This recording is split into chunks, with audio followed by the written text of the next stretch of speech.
Thank you, Ms. Pingree. Casar's recognized. Thank you, Ms. Pingree, and I. Order. Yeah. Let the gentleman be heard, please.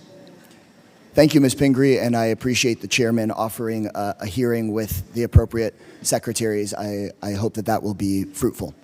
But to me, this vote, which we did our best to craft in good faith to be a narrow vote on enforcing child labor law and the minimum wage, to me it's emblematic of why I and so many other Democrats will not be able to support a farm bill that we all came here wanting to support. Because this farm bill, as presented by the Republican majority, protects the powerful and protects the powerful at the expense of the vulnerable in so many situations. Let's look at this one as one example. The big meat packers have been fighting this bill from the start. We filed it months ago. There's a companion in the Senate. We've been narrowing it down.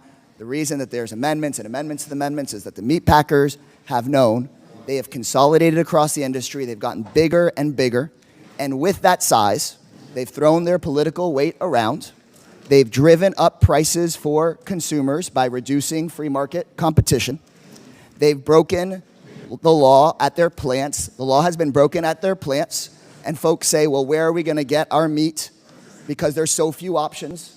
What if we enforce child labor law against them? Who will we get our meat from? Because they've gotten so big.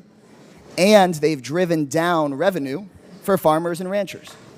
Whether you're in a Democratic district or a Republican district, I know when you go talk with small ranchers, folks have seen their revenue drop as the big meat packers have consolidated their economic and political power. So in this farm bill, working families are taking a hit, a cut or a reduction to the nutrition programs that feed them.